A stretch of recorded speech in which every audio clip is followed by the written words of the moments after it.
celulares.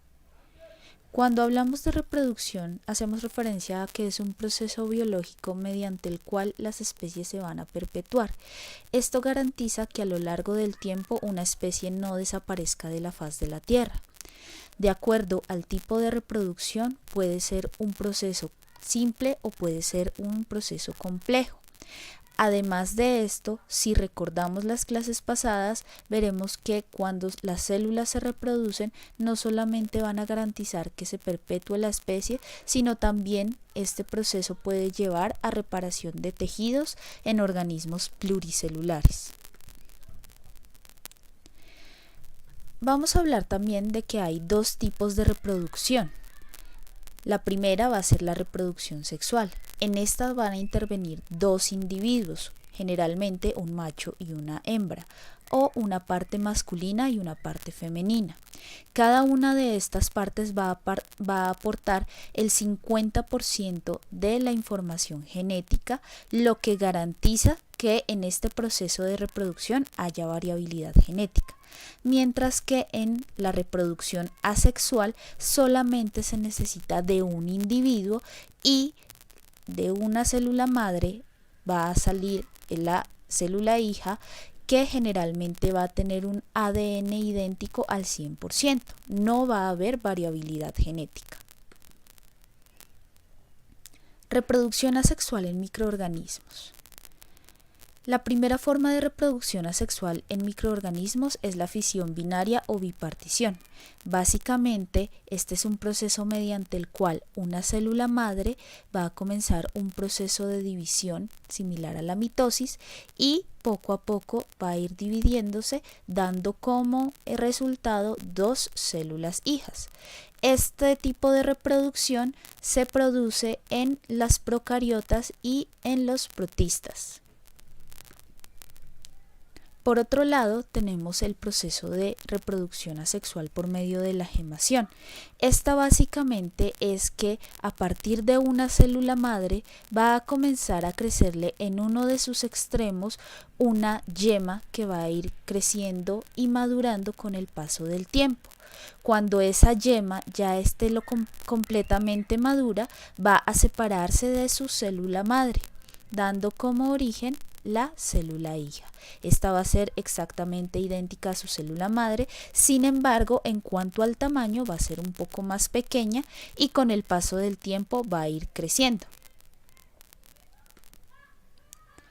Otro tipo de reproducción asexual es la esporulación. Básicamente, en este proceso, a partir de una célula madre, van a comenzar a crecer en su interior diferentes estructuras que se conocen como esporas. Estas esporas van a tener la información genética idéntica a la de la célula madre y va a comenzar a madurar en su interior. Cuando ya estas esporas estén listas para salir a la superficie para nacer, entonces se rompe la membrana de la célula y son liberadas las esporas. Este generalmente es un proceso de reproducción que se ve en los hongos. Ahora veamos un poco de la reproducción sexual en los microorganismos. En primer lugar, vamos a tratar la reproducción en los protozoos. Básicamente hay dos formas principales de reproducción en protozoos. La primera se llama singamia.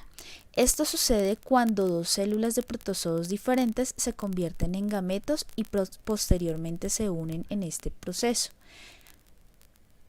Aquí podemos observar que hay dos células, una femenina y una masculina. De la célula femenina se va a crear un óvulo y de la célula masculina se va a crear espermatozoides. Estos se van a fusionar entre sí y van a dar paso a un nuevo protozoo. Por otro lado, vamos a tener la autogamia. En la autogamia solamente va a participar una célula, sin embargo, dentro de esa célula van a haber dos núcleos, un núcleo femenino y un núcleo masculino. Estos dos núcleos se van a unir y va a comenzar a dar origen a un nuevo protozoo.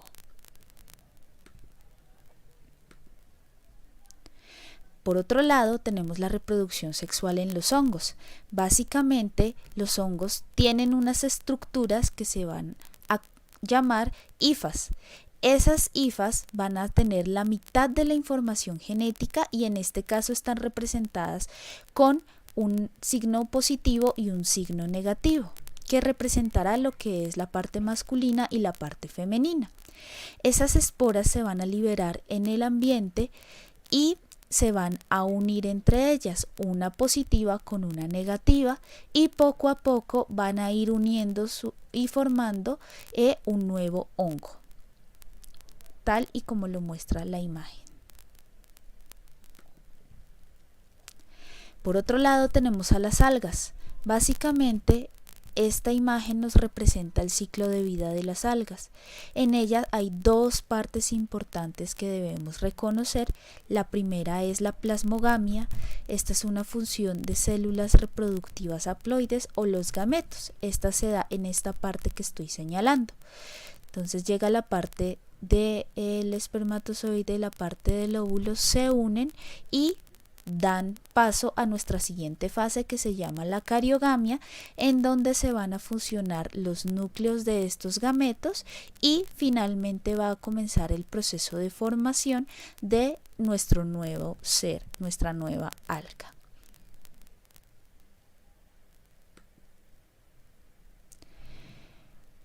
Vamos a ver un poco de las características particulares de la reproducción, tanto asexual como sexual. Entonces, en la reproducción asexual solamente va a intervenir un progenitor, mientras que en la reproducción sexual se necesitan dos progenitores. Por otro lado, no existe diferenciación en células sexuales o gametos para la reproducción sexual. Sin embargo, en la reproducción sexual es necesario que participe una parte masculina, una parte femenina o, como lo veíamos por ejemplo en los hongos, una parte positiva con una parte negativa. En la reproducción asexual, los descendientes son idénticos al progenitor e idénticos entre sí, mientras que la reproducción sexual nos permite que haya variabilidad genética y aunque se compartan unas características muy puntuales, van a haber particularidades o características específicas de los individuos. Por último, la reproducción asexual es propia de algunos individuos unicelulares y también de algunos hongos, plantas y animales más sencillos que ya serían organismos pluricelulares. Mientras que en la reproducción sexual, digamos que es casi exclusiva de los organismos pluricelulares, pero como vimos en esta presentación, hay algunas excepciones a la regla en cuanto a los protozoos, las algas y los hongos. Hasta aquí, estas son las formas de reproducción en organismos unicelulares. Muchas gracias.